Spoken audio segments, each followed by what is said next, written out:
Bem-vindo, seja muito bem-vinda à sua hora semanal de estudos. Aqui você vai aprender como cuidar dos seus pacientes com glaucoma. Eu sou Samantha Vasques, oftalmologista especialista em glaucoma e catarata do Rio de Janeiro. Nessa aula eu vou conversar com vocês sobre alguns aspectos da cirurgia de catarata e como eles podem ser adequados à cirurgia de um paciente com glaucoma. Essa aula faz parte de uma sequência em que eu converso com vocês sobre aspectos do pré-operatório, agora do intra, e depois a gente vai ter também uma aula sobre o pós-operatório. Essa aula com foco no pré-operatório, ela é extremamente importante, porque tem muitos oftalmologistas que não gostam de tratar glaucoma, mas operar catarata todo mundo quer. Acontece que a coincidência entre as duas patologias é muito grande, elas afetam a mesma faixa etária e é muito comum na nossa rotina a gente receber pacientes que têm as duas doenças ao mesmo tempo e a gente não pode operar a catarata de um paciente com glaucoma da mesma maneira que a gente opera todos os outros pacientes. Tem alguns cuidados muito específicos que a gente precisa tomar nesse caso e alguns detalhes que a gente precisa se atentar para poder oferecer o melhor cuidado a esses pacientes e ter o melhor resultado com as nossas cirurgias. Uma coisa que acontece muito frequentemente na prática diária é eu receber pacientes com glaucoma que vêm encaminhados para mim já depois de operar a catarata, para eu avaliar por que aquele paciente não melhorou a visão. Então, não foram tomadas essas medidas de cuidado e às vezes não só o paciente não melhorou, como ele pode piorar a divisão se você não tiver atenção e alguns cuidados específicos que eu vou falar aqui nessa aula sobre algumas rotinas que você pode mudar na sua cirurgia e que vão melhorar muito o resultado desses pacientes. São coisas simples que são fáceis de implementar, mesmo naquela rotina meio corrida de centro cirúrgico e às vezes até um pouquinho confusa, mas são coisas simples e muito eficazes de se implementar. Então, nessa aula eu vou te ensinar 6 passos essenciais para você tornar sua cirurgia de catarata mais segura e cuidar dos seus pacientes de glaucoma melhor. Começando então pelo primeiro passo, que é assim que o paciente chega para operar, a gente quer que esse paciente reduza o máximo possível a pressão intraocular dele antes de começar o procedimento. Quanto mais baixa tiver essa pressão intraocular, via de regra, mais segura vai ser essa cirurgia. E o que a gente pode fazer para que essa pressão fique o mais baixa possível começa pela orientação do paciente ainda no pré-operatório. Então é importante lembrar o paciente de que mesmo no dia da cirurgia ele deve pingar normalmente os colírios dele. Isso é uma dúvida que o paciente sempre tem e se você não abordar esse tema, ele não vai pingar o colírio e vai chegar com a pressão intraocular aumentada no centro cirúrgico. Igualzinho o antihipertensivo oral que eles não tomam e chegam com a pressão alta. Se você não abordar esse assunto, o paciente não vai pingar o colírio. E se ele usa Diamox, é importante que ele mantenha também o Diamox, mesmo no dia da cirurgia. Ele vai acordar em jejum, tomar o comprimidinho de Diamox dele e ir para o centro cirúrgico.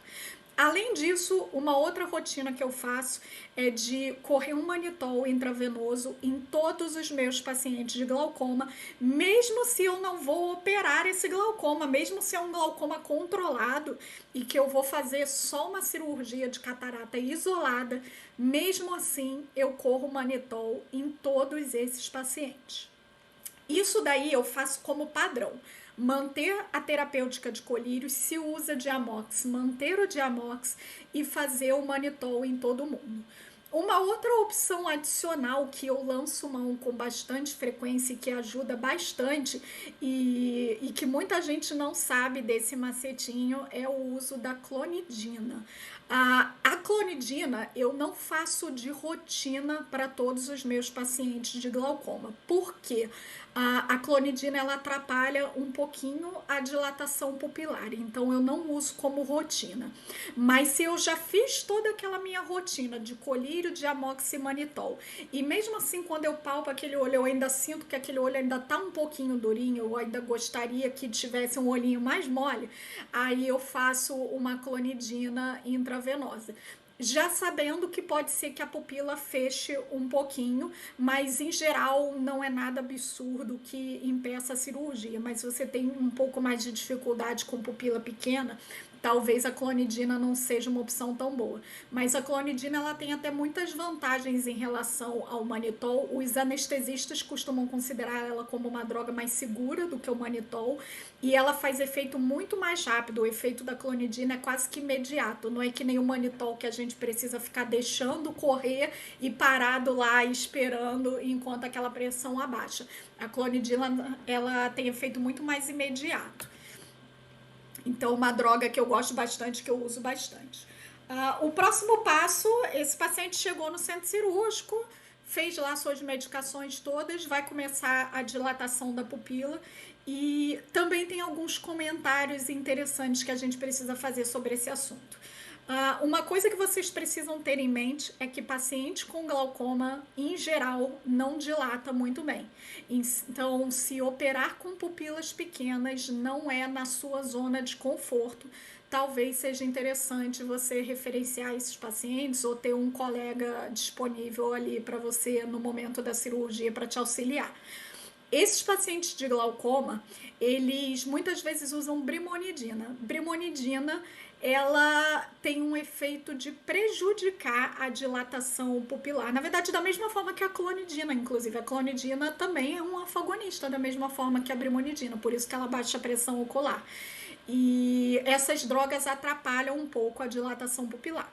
Além disso, é muito frequente os pacientes com glaucoma eles terem uma pupila meio bobona, principalmente se for um paciente com glaucoma de ângulo fechado, que já teve uma crise de glaucoma agudo. Aquele músculo esfíncter, aquele músculo dilatador, eles não respondem muito bem por conta de isquemia por aumento da pressão ocular. Então, isso é outro fator que contribui para esses pacientes não dilatarem bem. E uma terceira questão é que muitos desses pacientes têm sinéquias posteriores, principalmente os pacientes de glaucoma de ângulo fechado, glaucoma uveítico, paciente que já tem uma trabeculectomia. Muitos desses pacientes desenvolvem sinéquias e isso atrapalha também, obviamente, na dilatação pupilar. Em geral, a gente solta essa sinéquia, faz uma adrenalina e aquela pupila tem uma dilatação minimamente razoável para você poder fazer aquela cirurgia, mas esteja preparado para que não dilate nada, porque pode acontecer, eventualmente acontece. Então, se você gosta de usar anel, tem o anel. Se você gosta de usar retrator, tenha retrator.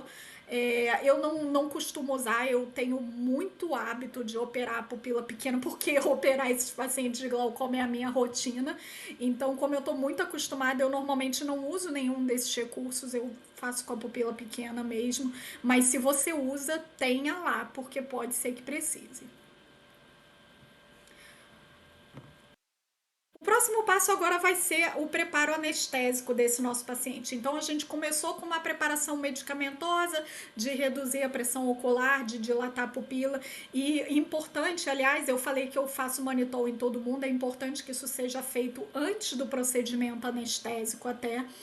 E aí, agora sim, o nosso paciente vai para anestesia.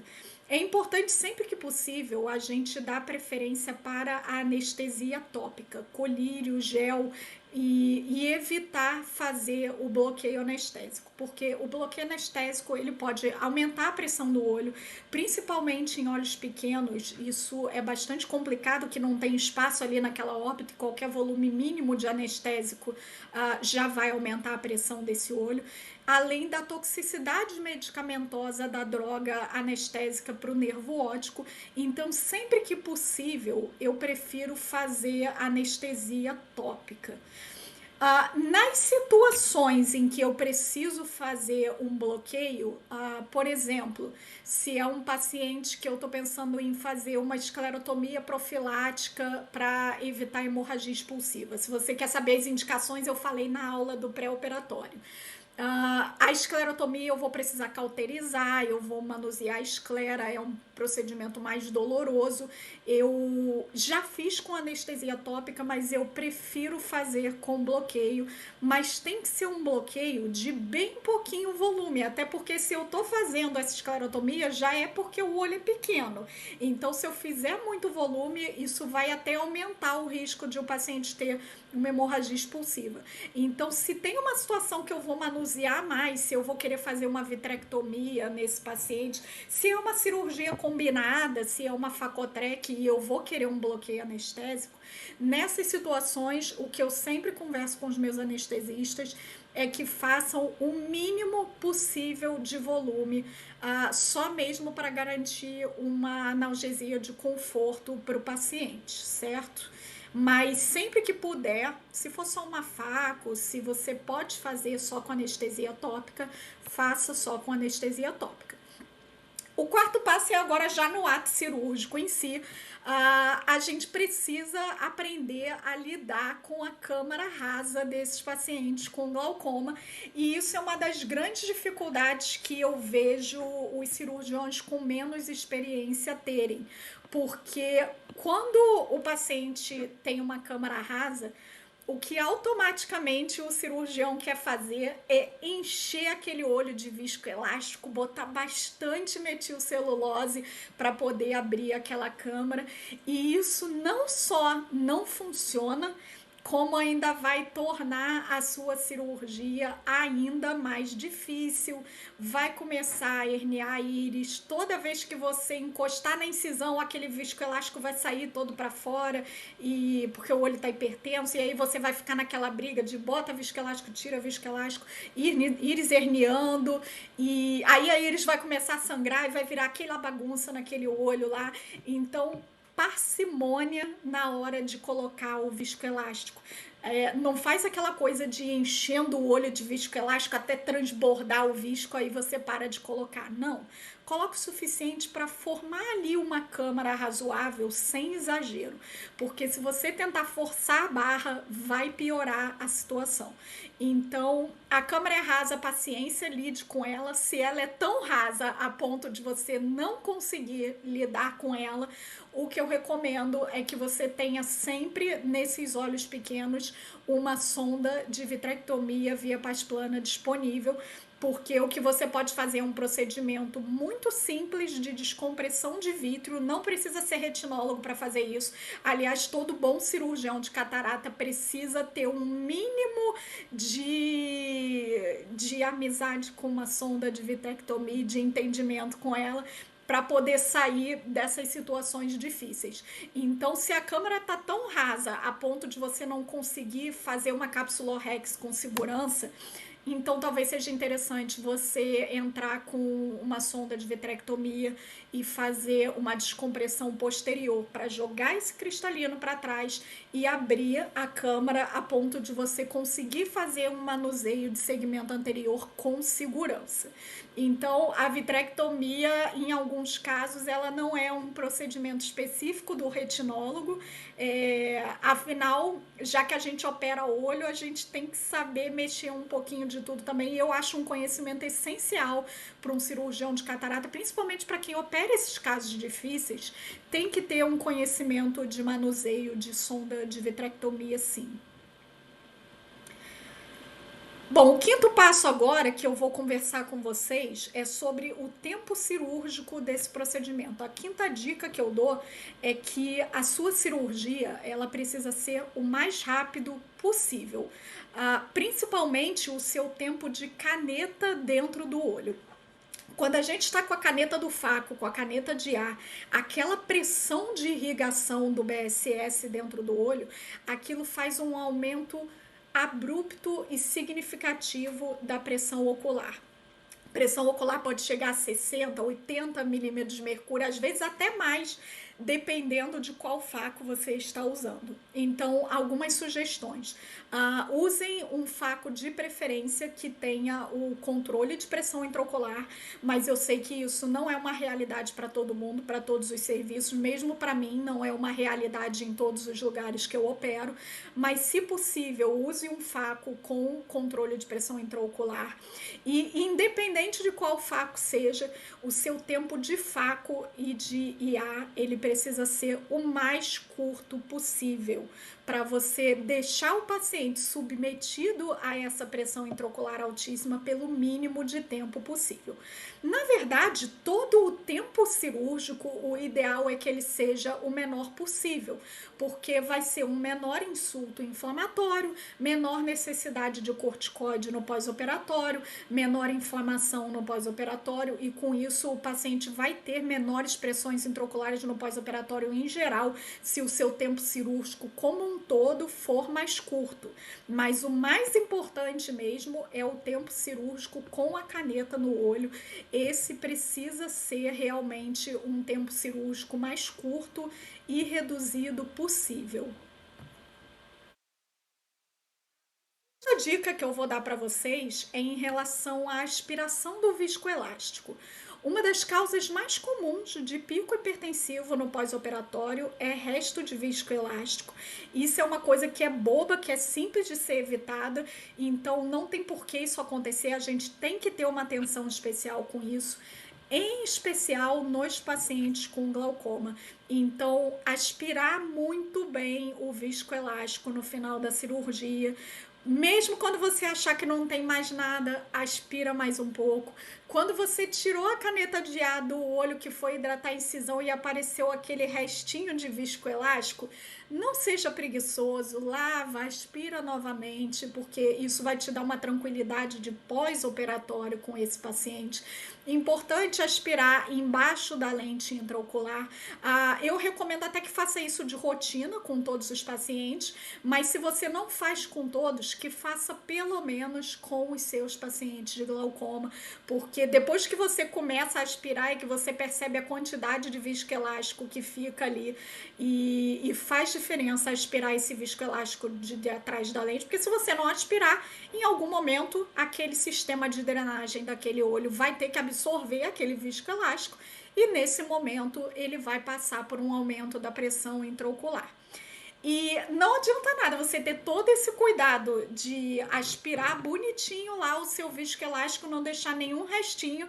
E aí no final, quando você vai hidratar a sua incisão, você toma ali BSS dentro desse olho e deixa o olho duro igual uma pedra. Menos mal, porque o BSS vai drenar muito mais rápido do que o tempo que vai levar para drenar a metilcelulose, mas o ideal é que esse paciente não tenha nenhum momento de aumento de pressão ocular nesse pós-operatório, tanto no intra quanto no pós, e o que ele vai ter no pós é diretamente relacionado a como você fez o intra. Então tenha esse cuidado de deixar o olho bem molinho. Eu deixo o olho molinho mesmo, eu só encho o suficiente para que forme a câmara anterior e depois que formou a câmara anterior já tá bom. E quando eu toco com a cânula no olho, o olho tá bem molinho, parecendo o olho de Facotrec até. Então eu prefiro deixar o olho até um pouquinho hipotônico no final da faco. É claro que não a ponto de o paciente não formar câmara, tem que ter uma câmara bem formada, tá, pessoal? Bom, então o recado que eu queria dar para vocês é esse, que o bom resultado do pós-operatório do seu paciente é diretamente relacionado ao cuidado que você teve com ele no pré e no intraoperatório também. Vocês perceberam que as dicas que eu falei aqui não é nenhum bicho de sete cabeças, são coisas perfeitamente adaptáveis à prática de vocês. É questão de conversar com a sua equipe, montar esse esqueminha e colocar isso na sua rotina e passar a fazer isso para todos os seus pacientes de glaucoma. Você vai ver no pós-operatório a diferença. Depois que você seguir esses 6 passinhos aí, você vai perceber como que a recuperação dos seus pacientes no pós-operatório vai ser muito, mas muito melhor quando você toma esses cuidados. E a chance de o paciente ter um pico de pressão ou no intra ou no pós-operatório e que leve a uma perda visual é muito pequena se você tomar esses cuidados em todos os pacientes, seja um glaucoma inicial, seja um glaucoma avançado. É claro que nos glaucomas avançados isso tem que ser extremamente rigoroso, porque qualquer pico de pressão já vai ser prejudicial para esse paciente de glaucoma avançado. Mas mesmo nos pacientes de glaucoma inicial, quanto mais a gente conseguir preservar desse nervo, mais visão você está dando para esse paciente no futuro, 10, 15, 20 anos depois da sua cirurgia, por você ter tido esse cuidado. Eu espero que essa aula tenha te ajudado a cuidar melhor dos seus pacientes com glaucoma. Se você ficou com alguma dúvida, tem algumas maneiras de você conseguir me mandar. Você pode mandar no meu e-mail que vai estar na descrição do vídeo aqui embaixo. Você pode me mandar também nos comentários aqui do YouTube ou então no direct do Instagram. E uma vez por semana eu vou fazer uma live para a gente tirar essas dúvidas da semana, resolver as pendências, discutir os casos clínicos que vocês precisaram de ajuda. Então, podem ficar à vontade para me mandar as perguntas de vocês. Vocês me encontram aqui no Glaucoma Academy com o meu conteúdo para você, médica ou médica oftalmologista. E vocês me encontram também no Papo Glaucoma, que é a minha rede social voltada para pacientes com conteúdo leigo sobre glaucoma e prevenção de cegueira para pacientes. Não se esquece de se inscrever no canal, porque toda semana tem aula nova, então para o YouTube poder te mandar as aulas toda semana, você tem que estar inscrito. E até semana que vem para cuidar melhor dos seus pacientes. Tchauzinho!